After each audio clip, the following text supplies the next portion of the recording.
কৃষ্ণ কৃষ্ণ শুধু শ্রী কৃষ্ণ। অনেকে বাবা দেখবেন 4-5টা কন্যা সন্তান হলে একটা ছেলের জন্য 7 ঠাকুরের কাছে কাঁদে কাঁদে না? কোথাও কাঁদতে হবে না, আমি বলে যাচ্ছি, বিশ্বাস। চলে যাবেন রাধা কুণ্ডের তীরে, বৃন্দাবন, উত্তরপ্রদেশ। ওই রাধা কুণ্ডের তীরে গিয়ে ওই রাধা কুণ্ডে একবার স্নান করবেন। কেন বললাম? কারণ আমরা মনুষ্য কুলে বাবা সব তীর্থে স্নান করা সম্ভব নয়। কারণ মানুষের এখন টাইমের কত দাম, সময়ের কত দাম, অর্থেরও দরকার। সব তীর্থে ঘুরতে গেলে যদি যেতে না পারে চলে যাবে রাধা কুণ্ডের তীরে। কেন বললাম রাধা কুণ্ডের তীরে যেতে? ওই রাধা কুণ্ডে যদি স্নান করেছো তো বাবা আর কোথাও স্নান করা লাগে না। ওই একটা জায়গায় স্নান করলে সব তীর্থে স্নান হয়ে যায়। কেন? যেদিন আমার ভগবান কৃষ্ণ অরিষ্টাসুরকে বধ করেছিল, অরিষ্টাসুর মানে ওই একজন অসুর, মানে গাভী রূপ ধারণ করে কৃষ্ণকে মারতে এসেছিল। তো যখন আমার ভগবানের ওই যে ধবলী শ্যামলী কালী কমলির ভিতরে বাবা ঢুকে পড়েছিল ওই অসুর রূপী গরুটা, ভগবান চিনল কি করে যে ওটা অসুর? প্রত্যেকটা গাভী চড়ছে, প্রত্যেকটা গাভীর ওই মাটিতে ছায়া পড়ছে, কিন্তু অরিষ্টাসুর ওর দেহের কোনো ছায়া পড়ছে না। তখন ভগবানের জানতে দেরি হলো না, ও আমার কোন গরুর মধ্যে কোনো গরু নয়, ও নিশ্চয়ই কোন অসুর এসেছে আমাকে বধ করবে বলে। তখন ভগবান কৃষ্ণ কি করেছিল? ওই গাভীটার পাটা ধরে বনবন করে ঘোরাতে ঘোরাতে একেবারে মেরে আছাড়, মানে কৃষ্ণকে মারতে এসেছিল, ভগবান এমন আছাড় মেরেছে বাবা 4টে পা খেলিয়ে হরি বল হয়ে গেছে। কিন্তু হলে কি হবে? ভগবান ওই ভক্তকে কিন্তু চরণ ছাড়া করেননি। দেখেন ভগবান কৃষ্ণের চরণে আছে ওই গোষ্পদের চিহ্ন। হ্যাঁ, ভগবানের চরণে এই যে 19টা চিহ্ন, তার ভিতরে একটা চিহ্ন ওই গোষ্পদের চিহ্ন, মানে গরুর পায়ের খুর। মানে অরিষ্টাসুরকে বধ করে আর তার পায়ের উপরে, তার মাথার উপরে ভগবান নিজেই নৃত্য করেছিল, আর নৃত্য করতেই ওই পায়ের খুরের চিহ্নটা ভগবানের চরণে চলে এলো। কিন্তু অরিষ্টাসুরকে বধ করে আমার ভগবান কৃষ্ণের সর্বশরীরটা পাপী হয়ে গেল। কেন? মনে রেখো বাবা, গো হত্যা করা মানে মহাপাপ, মহাপাপ। ভগবানকে পর্যন্ত ছাড়েনি। যেই না রাধারানীর কাছে গোবিন্দ দাঁড়িয়েছিল, রাধারানী বলে উঠলেন, দাঁড়াও, ছি ছি ছি ছি ছি, তুমি পাপী হয়েছো। পাপী? রাধে তুমি জানো না ওটা গাভী মাতা ছিল না, ওটা গোমাতা নয়, ওটা তো অরিষ্টাসুর। বলে শোনো, অরিষ্টাসুর হোক আর যেই হোক, গোমাতার রূপটা তো ধরেছিল। তাহলে তুমি গোমাতাকে হত্যা করেছো, তার জন্য তুমি মহাপাপী। ঠিক আছে, তাহলে রাধে তুমি একেবারে বলে দাও, আমি সকল পাপ থেকে মুক্তি পাবো কি করে? একটু চিন্তা করেন মা, যিনি বিশ্বের স্রষ্টা মালিক ভগবান, তিনি রাধার চরণ ধরে বলেছিল, বলো রাধে আমি মুক্তি পাবো কি করে পাপ থেকে? তখন রাধারানী বলেছিল, শোনো, মুক্তি যদি পেতে হয় তোমাকে তীর্থে তীর্থে স্নান করতে হবে। মানে জগতে যত তীর্থ আছে সেই তীর্থে 12 বছর তীর্থ ভ্রমণ করে তোমাকে কাটাতে হবে, আর প্রত্যেকটা তীর্থে তোমাকে ডুব দিতে হবে, তবে যদি মুক্তি পাও। গোবিন্দ আমারে বলেছিল, রাধে গো, যাকে আমি এক পলক না দেখে থাকিতে পারি না, যাকে আগে বিন্দু না দর্শন করিলে আমি আমার এই দেহে যেন প্রাণ চলে যায়। তারে বলো বলো রাধে আমি কেমন করে, আমি কেমন করে 12 বছর তীর্থে তীর্থে কাটাইব? বলো প্রেম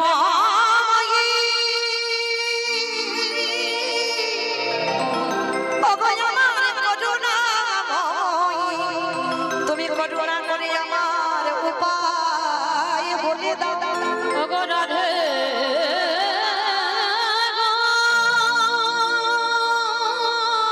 আমি তোমাকে ছেড়ে 12 বছর কাটাতে পারবো না।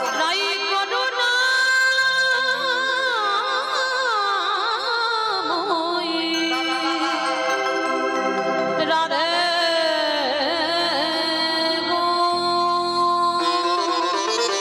রাধে তুমি বলে দাও তোমাকে ছেড়ে আমি 12 বছর তীর্থে কাটাতে পারবো না।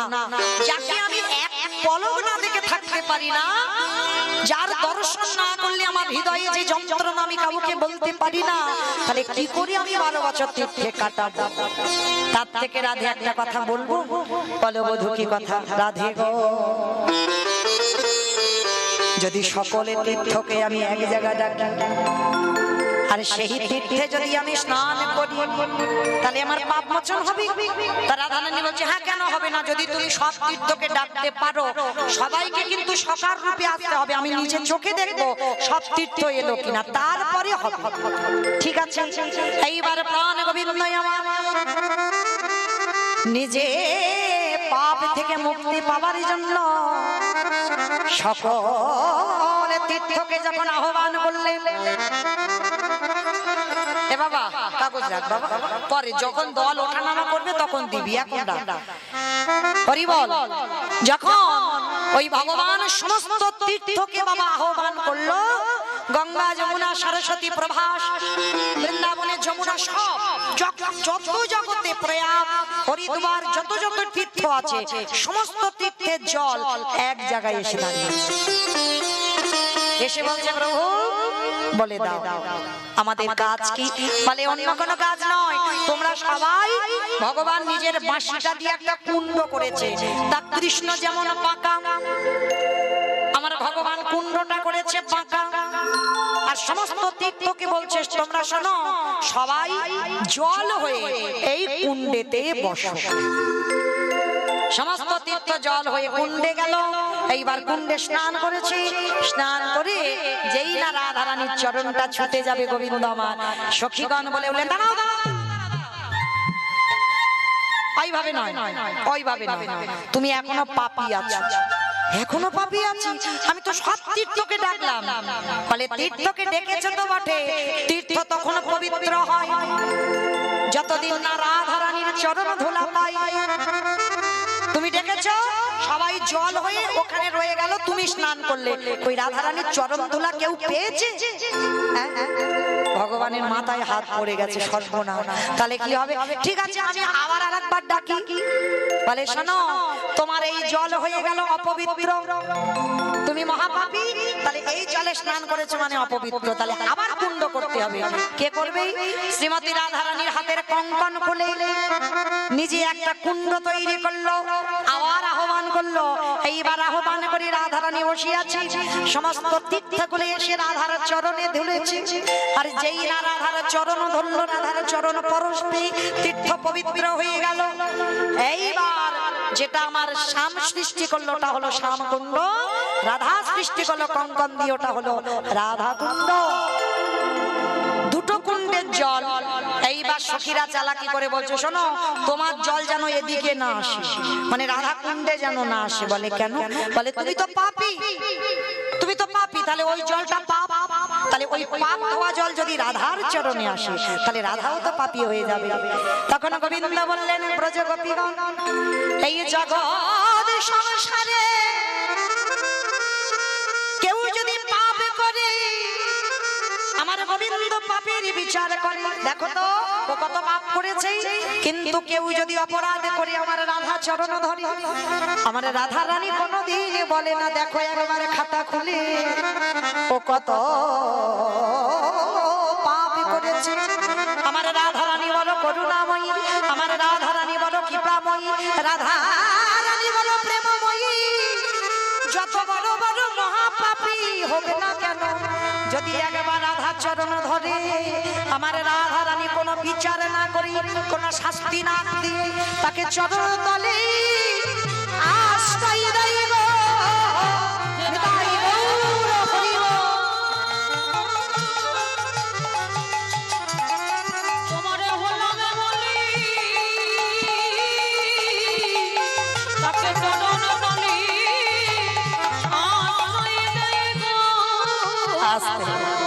এইবার দুটো জল এক করে দিল, রাধা কুণ্ডের জল শ্যাম কুণ্ডে এলো, শ্যাম কুণ্ডের জল রাধা কুণ্ডে এলো।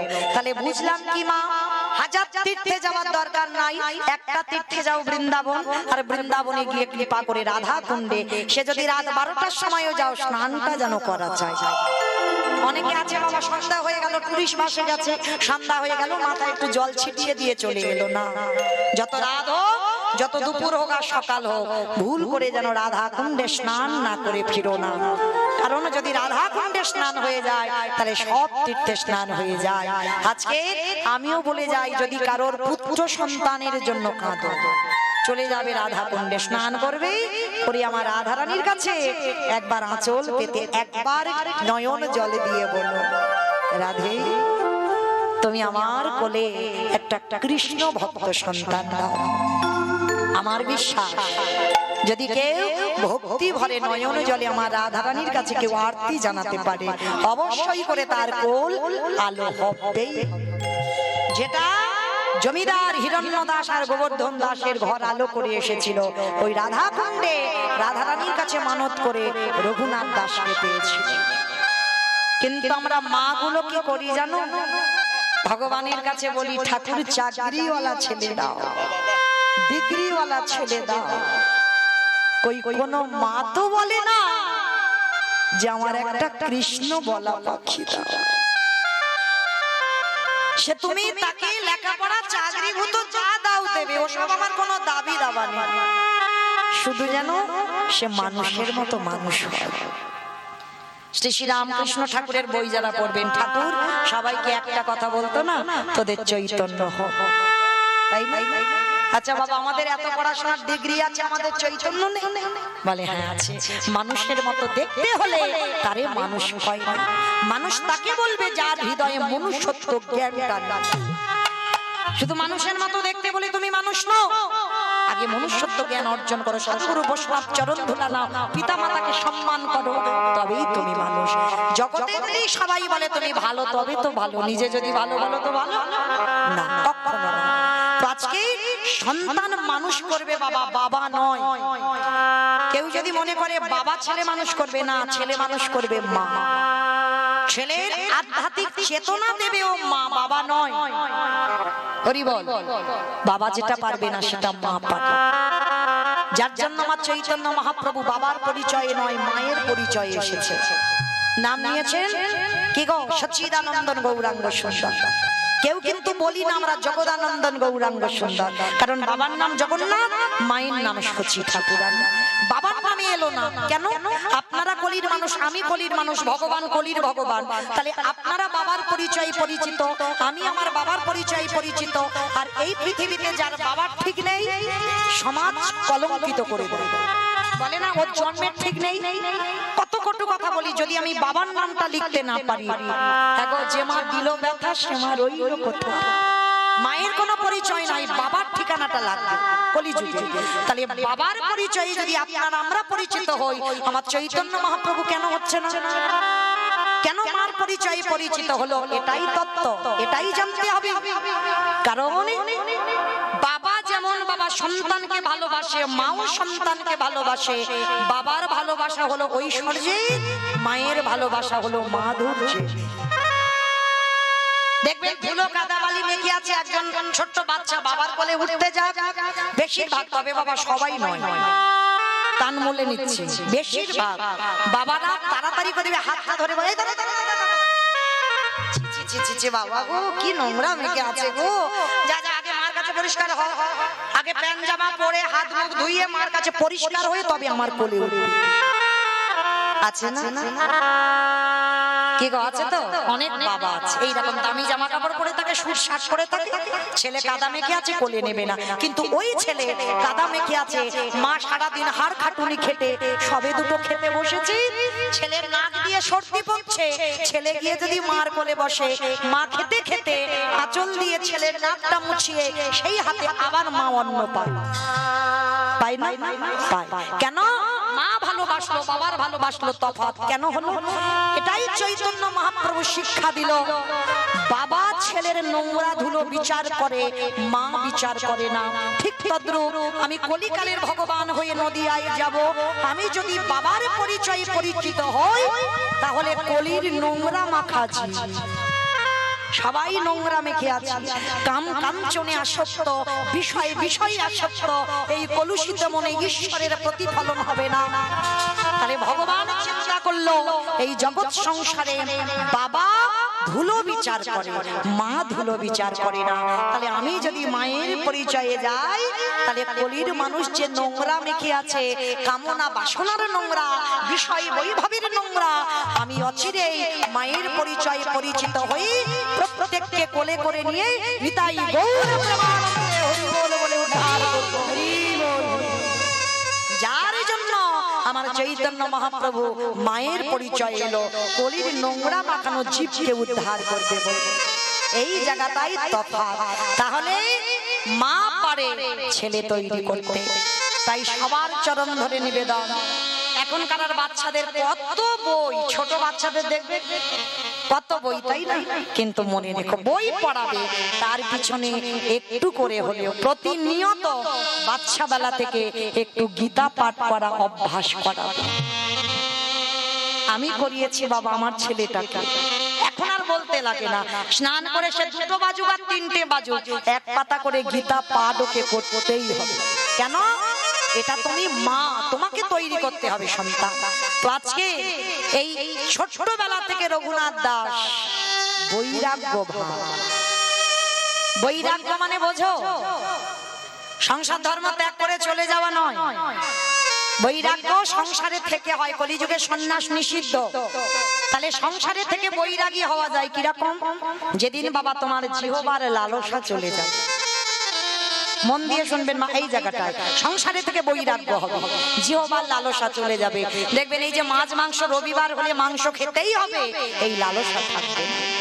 মানে কোন রকমে একটু আলু সিদ্ধ ডাল হলেই, মানে উদরটা ভর্তি হলেই হয়ে যাবে। যেদিন তোমার হৃদয়ে আসবে, মনে করবে তোমার জিহ্বার বৈরাগ্য হয়ে যাবে। যেদিন তোমাকে কেউ পরশ করবে, যেদিন তোমার এই পরশ শক্তিটা চলে যাবে, সেদিন তুমি বুঝবে তোমার দেহেরও বৈরাগ্য এসেছে। যেদিন কর্ণ কৃষ্ণ কথা ছাড়া আন কথা কানে নেবে না, সেদিন কর্ণেরও বৈরাগ্য হয়ে যাবে। যেদিন দৃষ্টি শক্তি, ভগবত দর্শন, সাধুগুরু বৈষ্ণবের চরণ ছাড়া আর কিছু দেখতে চাইবে না, সেদিন তোমার চোখের বৈরাগ্য হয়ে যাবে। যেদিন তোমার মন সকল সংসারের চিন্তা থেকে দূরীভূত, শুধু একটাই চিন্তা হবে, আমি কি তারে পাবো না। এই চিন্তাটা যেদিন তোমার মাথায় এসে যাবে, সংসারে সব চিন্তা বন্ধ, আমি কি তারে পাবো না, সেদিন জানবে তোমার মনেরও বৈরাগ্য এসে যাবে। রঘুনাথ ছোটবেলা থেকে তার বৈরাগ্য ভাব। যেখানে সাধুগুরুরা আসে ও ছুটে ছুটে চলে যায়, যেখানে ভাগবত হয় ও ছুটে চলে যায়, যেখানে হরিনাম হয় ও ছুটে চলে যায়। বেঁধে রাখতে পারে না, কিছুতে বেঁধে রাখতে পারে না। বাবা মা সিদ্ধান্ত নিল ছেলেকে একটু পড়াশোনা করাতে হবে। নিয়ে গেল কোথায়? বলদেব আচার্যের কাছে, পাঠশালায় ভর্তি করলো। আর দেখবেন বাবা, বড় লোকের ছেলেরা একটু জেদি হয়, হয় না মা? খুব জেদি হয়, খুব একটা ভালো পড়াশোনা করতে চায় না। আর যদি বা একটু মারধর করো, ওর গার্জেনরা তেড়ে আসে। তা বলদেব আচার্য বললেন যে এই রঘুনাথকে আমি দায়িত্ব নিতে পারবো না, কারণ ও বড় লোকের ছেলে, ও পড়াশোনা করবে না। তাই হিরণ্য দাস আর গোবর্ধন দাস 2 ভাই বলদেব আচার্যকে গিয়ে বলেছিল, গুরুদেব আপনি জানেন না এ বড় লোকের ছেলে হতে পারে, এ ছোটবেলা থেকে একটু অন্য ধরনের, আপনি একটু চরণে আশ্রয় দেন। ও যদি একটু পড়াশোনা না করে, আমার এই মহল দেখভাল করবে কি করে? ঠিক আছে আমি রাখলাম, তবে যদি কোনোদিন অন্যথা দেখি আমি কিন্তু ওকে বের করে দেব। ঠিক আছে। অমায়েরা রঘুনাথ আশ্রয় পেল পাঠশালায়। সমস্ত পড়ুয়ারা পড়াশোনা করে, ভাগবত পাঠে বসে বলদেব আচার্য। সমস্ত বন্ধুরা কত হাসি ঠাট্টা গল্প গুজব করে। আর জানো মা, ওই ছোট্ট রঘুনাথ সবার সামনে বসে ভাগবত শোনে। আর ওই ভাগবত শোনে, আর 2টো নয়ন জলে বুক ভেসে যায়। বলদেব আচার্য পাঠ করতে করতে ভাবলো, অন্যান্য পড়ুয়ারা এরা শুনছে, এরা তো কিছু বোঝে না, কিন্তু এইটুকু 5 বছরের ছেলে রঘুনাথ, এ কি বোঝে ভাগবতে? তো পাঠ করতে করতে পাঠ বন্ধ করে গুরুদেব প্রশ্ন করছে, রঘুনাথ ও রঘুনাথ, আচ্ছা বাবা, তুমি যে এই যে ভাগবত পাঠ শুনছো, তুমি কি কিছু বুঝতে পারছো? এই হলো শিক্ষা, ভালো করে বুঝবেন মা। একটা ছোট্ট বাচ্চাকেও তুই বলে সম্বোধন করার অধিকার তোমার নেই, কারণ তুমি যদি একটা শিক্ষা দিতে গিয়ে কারোকে তুই বলে সম্বোধন করো, তাহলে সে শিখবে কি ছোটবেলা থেকে? তাহলে সে তো ওটাই শিখবে। তাই যত ছোট হোক প্রত্যেককে তুমি বলে সম্বোধন করা উচিত, তুই নয়। তো আজকে বলদেব আচার্য শিক্ষাটা দেখে ওই রঘুনাথকে বলছে, রঘুনাথ বলো, আচ্ছা এই যে আমি ভাগবত পড়ছি, আচ্ছা তুমি যে শুনছো, আচ্ছা তুমি কি বুঝেছো? তুমি যে এত পাগলের মতো কাঁদছো। গুরুদেব, আমি কিছু বুঝতে পারছি না, তবে আচ্ছা বুঝতে যদি না পারো তাহলে কাঁদছো কেন? কাঁদছি কেন জানো গুরুদেব? আমি একটা কথাই ভেবেছি। কি কথা বাবা? আমার একটা কথাই ভাবনা, আমি কি তারে পাবো না? কাকে পাবার কথা বলছিস রঘুনাথ? কাকে পাবি? আমি কৃষ্ণ চরণ পেতে চাই। ছোট্ট ছেলে রঘুনাথকে বুকে ধরে বললে, পাবি বাবা, পাবি অবশ্যই, কোনো না কোনো দিন তোমার কৃষ্ণ কৃপা হবেই হবে। বেশ কিছুদিন রয়ে গেল, ওই রঘুনাথ আসতো না। ওদিকে বিনাপুরের জঙ্গলে লক্ষ্য হীরাকে উদ্ধার করে হরিদাস ঠাকুর এসেছিল একটা দিনের জন্য বলদেব আচার্যের ঘরে। আর যেই না বলদেব আচার্যের ঘরে এসেছে হরিদাস ঠাকুর, সমস্ত পড়ুয়ারা হরিদাস ঠাকুর এসেছে, হরিদাস ঠাকুর এসেছে বলে কি করেছে, সবাই ছুটে গিয়ে পঞ্চাঙ্গ প্রণাম। পঞ্চাঙ্গ প্রণাম মানে হাঁটুটা মাটিতে রেখে মাথাটা ঠেকিয়ে প্রণাম। আর ওই ছোট্ট রঘুনাথ হরিদাস ঠাকুরকে দেখে ছুটে গিয়ে বাবা ষষ্ঠাঙ্গে শুয়ে পড়ে দণ্ডবত প্রণাম। তবে মায়েরা, আমাদের নারী জাতিদের দণ্ডবত প্রণাম নয়, নিষিদ্ধ। পুরুষ জাতি তাদেরই হবে দণ্ডবত প্রণাম। নারীদের ওই পাটা মাটিতে, হাঁটুটা মাটিতে রেখে ওই পঞ্চাঙ্গ প্রণাম করতে হয়, আর পুরুষ জাতিদের ষষ্ঠাঙ্গে দণ্ডবত প্রণাম। তো যেই না রঘুনাথ ষষ্ঠাঙ্গে দণ্ডবত প্রণাম, ওই যে বাবা ভক্ত ভক্তরে চেনে, যেই না হরিদাস ঠাকুর রঘুনাথের হাতটা পরশ করেছে, সঙ্গে সঙ্গে হৃদয়টা যেন বিদ্যুতের মতো চমকে উঠেছে।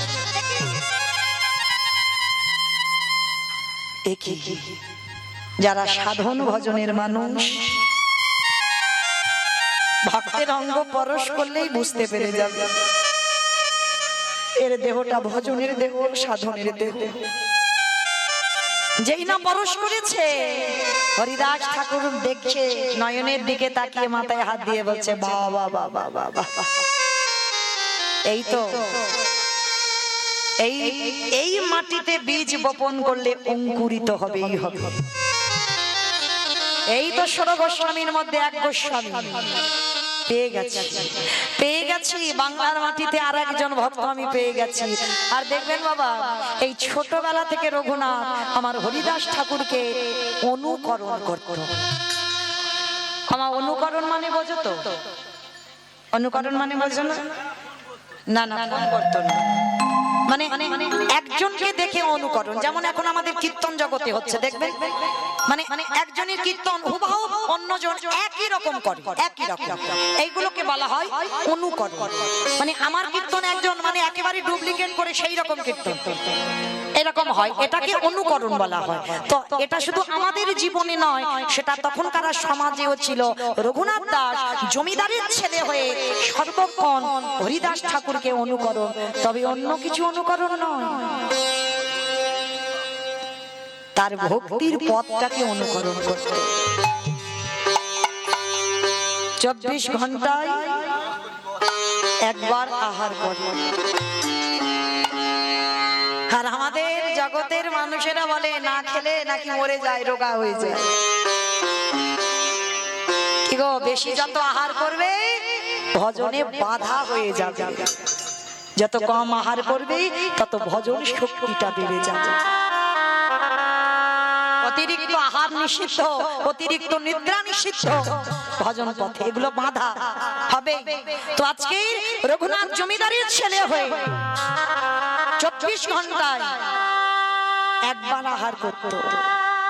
আমি প্রথমেই বলেছি বাবা, এই চরিত্র শুনলে তুমি ভক্তির পথে কি করে যাবে বুঝতে পেরে যাবে।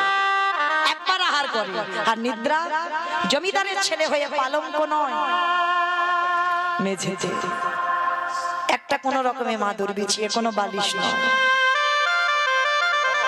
হরিদাস ঠাকুর বলছে, রঘুনাথ তুই তো এখন ছোট বাবা, একটু বড় হ না বাবা, তবে তুই আমাকে অনুকরণ করিস না। শিশুকাল থেকে যদি আমি অনুকরণে না থাকি তাহলে বড় হয়ে শিখব কি? ছোটবেলা থেকে ওই ভাগবত পাঠ, ছোটবেলা থেকে এটা রঘুনাথের স্বভাব। একটু বড় হয়েছে, বড় হতে বাড়িতে ফিরে গেছে, আর বাড়িতে ফিরেই বাবা যেখানেই হয় হরিনাম সংকীর্তন ভাগবত, রঘুনাথ চলে যায়। আর বড় লোকের ছেলে একটা সম্মানের ব্যাপার আছে, আবার প্রজারা ছুটে গিয়ে রঘুনাথকে ধরে ধরে আনে। মানে কিছুতেই ছেলেটাকে ঘরে মন বসাতে পারছে না, মানে শুধু মানে পাগলের মতো। দেখবেন বাবা, যারা কৃষ্ণ ভক্ত হয়েছে না, যদি তোমার হৃদয়টা ভগবানের জন্য আকুলতা বেড়ে যায়, আকুলতা বোঝো, মানে এটা শ্রী শ্রী রামকৃষ্ণ পরমহংসদেবকে আমার নরেন প্রশ্ন করেছিল, ঠাকুর ভগবান পেতে গেলে কি করতে হয় গো? ভগবান যে পাবো, কি করলে ভগবান পাবো? তখন শ্রী শ্রী রামকৃষ্ণ পরমহংসদেব দক্ষিণেশ্বর কালীবাড়িতে ছিল, আর কি করেছে বাবা, ঠাকুর নরেনকে ডেকে বলেছিল, নরেন এখানে আয়। ওই যে গঙ্গার জল যাচ্ছে, গঙ্গার জলে নেমেছে গুরু শিষ্য দুজনে, আর নেমে এবার নরেনকে বলছে, নরেন একবার ডুব দিতে দেখি বাবা। যেই না ডুবেছে, আমার ঠাকুর কি করেছিল জানো? ওই নরেনের মাথাটাকে নিয়ে ওই জলের ভেতরে চেপে ধরে আছে। আমার বলো তো দেখি, কেউ যদি জলে ডুব দেয় আর কারণ মাথাটা নিয়ে যদি জোর করে চেপে ধরে থাকা যায়, কি মানে ওঠার জন্য ছটফট করবে না? তো নরেনের বাবা একেবারে প্রাণ যায় যায় যায়, আর যেই না প্রাণ যায় যায়, ঠাকুর কি করেছে? হাতটা ছেড়ে দিয়েছে। আর যেই না হাতটা ছেড়ে দিয়েছে, অমনি বাবা জল থেকে একেবারে ঠেলে উঠেছে। আর যেই না ঠেলে উঠেছে, রাগ বসে বলে উঠে, এই জন্য তোমার বলে পাগল, সাথে কি তোমার বলি পাগল? তা ঠাকুর হাসছে আর বলছে, আরে কেন আমি পাগলামিটা কি করলাম? মানে পাগলামি করলে না, আমি তোমাকে জিজ্ঞাসা করলাম ভগবান পাবো, কি করলে পাবো? আর তুমি কি করলে? আমাকে জলে ডাকলে, জলে স্নান করতে বললে, ডুব দিতে বললে, ঠিক আছে আমি ডুবেছি, তা তুমি আমার আমাকে মাথাটা ধরে চেপে ধরলে কেন? ঠাকুরের বই যারা পড়বেন, ঠাকুর উদাহরণ ছাড়া কথা বলতো না। ঠাকুর যা যা কিছু করতো উদাহরণ, উদাহরণ ছাড়া কথা নয়। তো ঠাকুর হাসছে আর বলছে, এই পাগল, আমি পাগল নয়, তুই পাগল। যে পাগল সে অন্যজনকে বলে পাগল, তাই না? যে পাগল অন্যজনকে বলে পাগল। শোন, আজকে এই যে আমি তোকে ধরে চেপে ধরে থাকলাম, আচ্ছা নরেন বলতো ওই জলের ভিতরে তো কিরকম হচ্ছিল? মায়েরা রাগ ধরবে না? জলের তলায় মাথা চেপে ধরে আছে, গুরুদেব জিজ্ঞাসা করছে, বলতো কিরকম হচ্ছিল? তো হ্যাঁ গো, সাধে তোমার বললাম পাগল, ওই যে যখন ধরেছিলে না, আমার প্রাণটা আঁকু পাকু করছিল, মানে এই যেন বেরিয়ে যায়, এই যেন বেরিয়ে যায়। শোন, আমাকে প্রশ্ন করেছিস কি করলে কৃষ্ণ দর্শন হবে? শোন, ওই জলের ভিতরে আমি যখন তোকে ডুবিয়ে ধরেছিলাম, ওই হৃদয়টা যেমন হচ্ছিল, প্রাণটা বেরিয়ে যাচ্ছিল, আঁকু পাকু করছিল, যেদিন তোর ওই হৃদয়টা আমার ভগবানের জন্য ওইরকম আঁকু পাকু করবে, একবার যদি ওই হৃদয়টা একবার কেঁদে উঠে বলে আমি কি তারে পাবো না, ওই হৃদয়ে যদি আকুলতা এসে যায়, হৃদয়ে যদি ব্যাকুলতা এসে যায়, তাহলে সেদিনে তুই বুঝবি যে তোর কৃষ্ণ দর্শন হবেই হবে। নিতাই গৌর প্রেমানন্দে। তাহলে ভগবান দর্শন পেতে গেলে হৃদয়ে আগে আকুলতাটা লাগবে। তার রঘুনাথ দাসে সেই অভ্যাস, সেই স্বভাব, পাগলের মতো ভাব। দেখবেন বাবা, প্রকৃত যদি কৃষ্ণ ভক্ত হয়ে গেছে না, তোমাকে দেখলেই সমাজ বলবে পাগল। মানে মাথার কেশ টেশ ছানা থাকবে না, খুব দামি জামা কাপড় নয়, কোন রকমের একটু বহির্বাস অন্তর্বাস হলেই হয়ে যাবে। খুব এলাক পোশাক হয় না কৃষ্ণ ভক্ত, অনেক সাজগোজও কৃষ্ণ ভক্তের হয় না, অনেক গয়নাগাটিও কৃষ্ণ ভক্তের হয় না। যদি তুমি কৃষ্ণ ভক্ত হয়েছো, জীবনে তোমার এই লোভ, এই লালসা জীবন থেকে তোমার চিরজন্মের মতো চলে যাবে। আর সব থেকে বড় কথা বাবা, সব থেকে অপরাধ হয়ে যাবে যদি ভক্তি পথে এসে অলংকার পরিধান করো। আছে না কলি বসবাস করছে তো সোনাতে, তাই তো ওই অলংকারে, ওই জন্য ভক্তি পথে নিষিদ্ধ। আজকে রঘুনা জমিদারের ছেলে হয়ে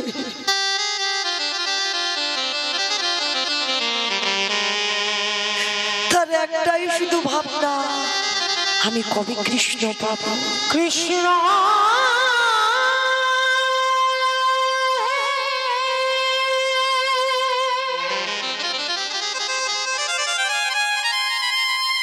একেবারে দেখো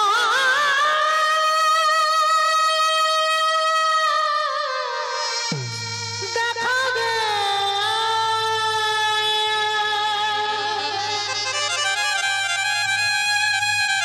দেখা গে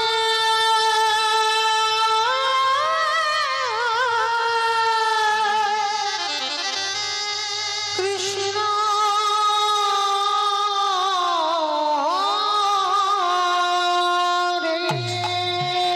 পাগল হয়ে গেছে, ছেলে বাড়ি থেকে বেরিয়ে যাচ্ছে। বাবা জ্যাঠা কি করেছে জানো? ছেলেকে ঘরে বন্দি করে স্টিকল দিয়ে বেঁধে রেখেছে। এই জায়গাটা একটু আস্বাদন করবেন মায়েরা। আর তো বেশিক্ষণ নয়, আমার যাওয়ার টাইমও হয়ে আসছে, চলে যাব। কিন্তু এই জায়গাটা শুনবেন, ভক্তি পথে কত বাধা। ভজন পথে বাবা যদি নেমেছো, তোমার জীবনে বাধা আসবেই আসবে।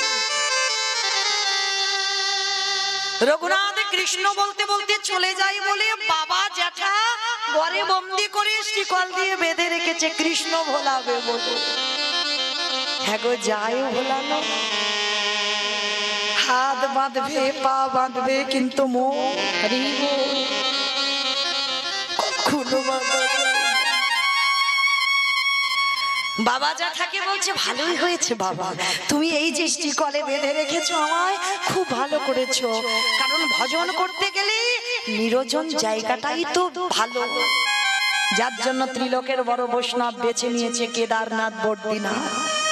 লোকালয়ে ভজন হয় না, মালাতে আমরা নাম করি ঠিক কথা, ওটা নাম হয় বাইরের নাম, ভিতরের নাম নয়। ভিতরের নাম করতে গেলে তোমার জানালা দরজা বন্ধ করে ঘরে নিরজনে বসতে হবে। সেই নামের মতো নাম তুমি লোকালয়ে পাবে না, ওই নামটা যে সঠিক নাম হয়। তো আজকের রঘুনাথ বলছে, ভালোই করেছো, আমার হাত বেঁধে রেখেছো, পা বেঁধে রেখেছো, এইবার আমাকে কেউ জ্বালাতন করবে না, আমি নিরজনে ভজন করতে পারবো। ঠিক আছে, বন্দি করেছে রঘুনাথকে কৃষ্ণ ভোলাবে বলে, প্রতিদিন খেতে দেয়, রঘুনাথ খায় না। এক সপ্তাহ অনাহারে আছে, শুধু তার মুখের একটাই ভাষা, আমি কি তারে পাবো না,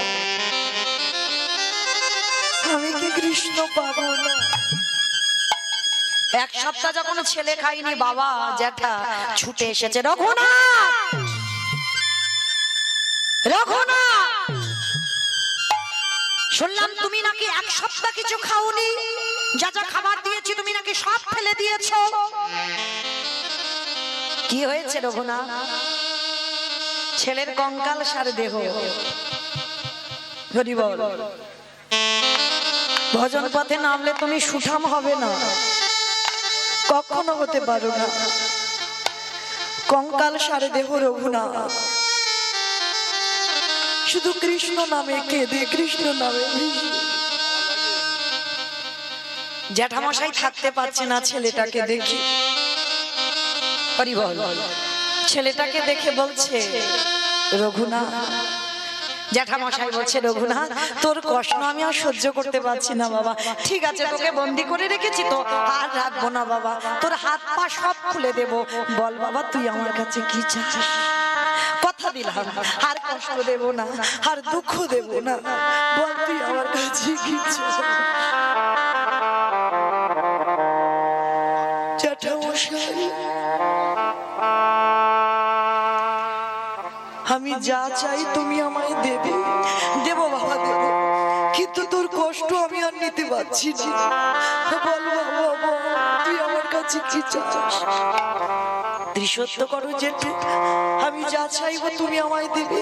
ঠিক আছে, আমি ত্রিশত্ব করলাম বাবা। বল কি চাস? মনে রেখো জেঠু, তুমি কিন্তু ত্রিশত্ব করেছো, আমি যা চাইবো তাই দেব। বললাম তো দেব। বল কি চাস জেঠু? কৃষ্ণ এনে দেওয়া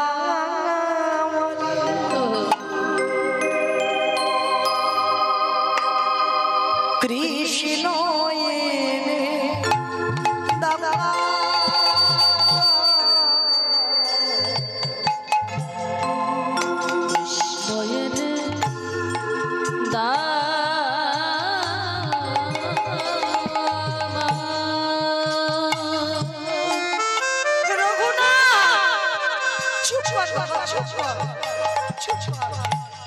কৃষ্ণ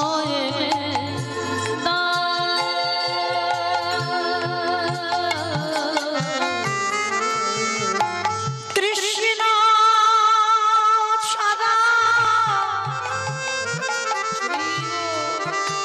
প্রাণে মাঝে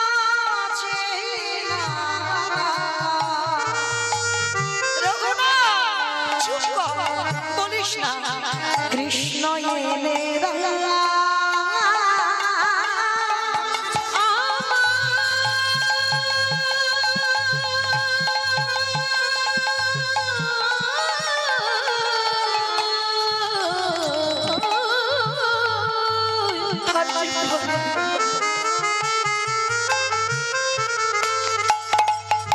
ওই কৃষ্ণ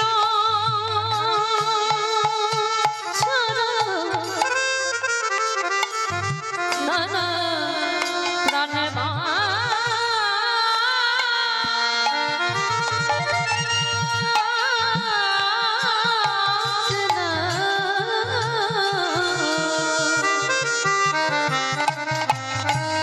কৃষ্ণ জেঠু কেউ বোঝে না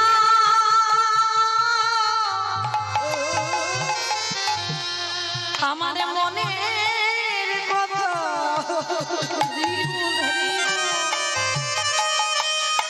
বলবো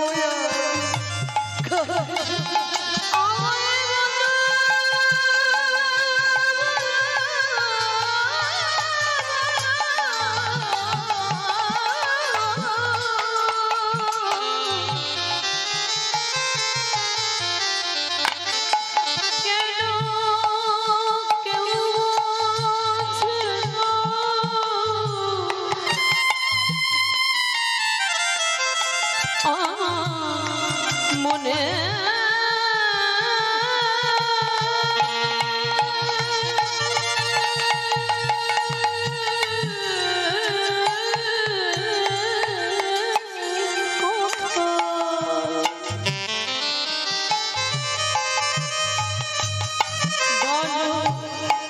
বলবো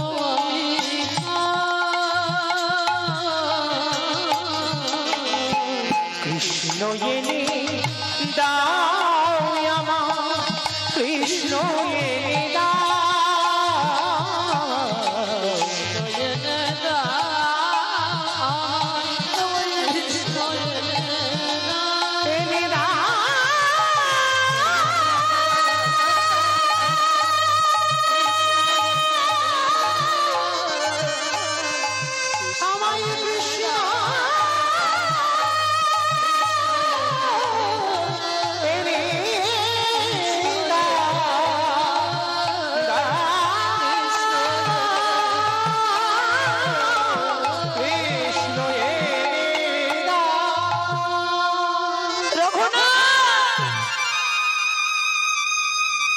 আমি কথা দিলাম বাবা, কৃষ্ণ আমি তোকে এনে দেব।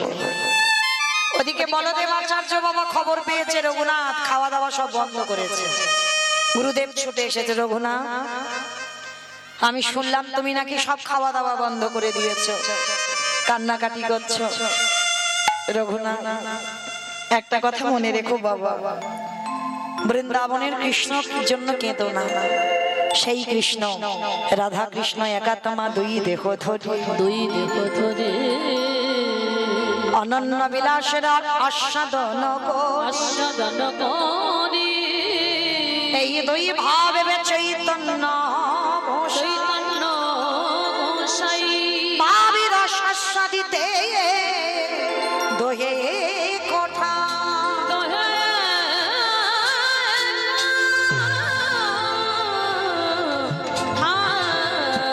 কি বললাম? কৃষ্ণ বলে কেঁদো না, কাঁদতে যদি হয় গৌর বলে কাঁদো। কেন? কলির মানুষ সেই রাধা কৃষ্ণের আত্মা হয়ে কলিকালে গৌরাঙ্গ হয়ে এসেছে। গুরুদেব, তাহলে কৃষ্ণ বলে কাঁদবো না? হ্যাঁ, গৌর হয়ে এসেছে। কোথায়? নবদ্বীপের মাটিতে। যাও, নবদ্বীপে গিয়ে দর্শন করে এসো। তো আজকে হিরণ্য দাস আর গোবর্ধন দাস নিয়ে গেল নবদ্বীপের মাটিতে চৈতন্য মহাপ্রভুকে দর্শন করাতে। কিন্তু বাবা এমন কপাল, এমন ভাগ্য, তখন নিমাই 24 বছর বয়সে সন্ন্যাসী হয়ে দর্শন হলো না। কিন্তু পরক্ষণে বাবা একটা দিনের জন্য এসেছিল অদ্বৈত আচার্যের ঘরে শান্তিপুর। যখন হিরণ্য দাস আর গোবর্ধন দাস খবর পেল, তো রঘুনাথ দাসকে সঙ্গে নিয়ে অদ্বৈত আচার্যের ঘরে গেলেন। আর অদ্বৈত আচার্যের ঘরে গিয়ে বাবা সবাই ওই যে পঞ্চাঙ্গ প্রণাম, ওই ছোট্ট রঘুনাথ ছুটে গিয়ে শুয়ে পড়ে দণ্ডবত প্রণাম। আর যেই না দণ্ডবত প্রণাম করেছে, সবাই তো হরি নামে মেতে আছে। রসে তনু ঢর ঢর গৌর কিশোর বহর, রসে তনু ঢর ঢর গৌর কিশোর বর রসে তনু ঢর গৌর কিশোর বর, রসে তনু ঢর গৌর কিশোর বর এ বিনা শ্রীকৃষ্ণ চৈতন্য, শ্রীকৃষ্ণ চৈতন্য এ বিনা শ্রীকৃষ্ণ চৈতন্য, শ্রীকৃষ্ণ চৈতন্য এ শ্রবণী গুরু কথা কহিতে অন্তরে ব্যথা, শ্রবণে গুরু কথা কহিতে অন্তরে ব্যথা এ শ্রবণী গুরু কথা কহিতে অন্তরে ব্যথা, শ্রবণে গুরু কথা কহিতে অন্তরে ব্যথা ভক্ত বিনা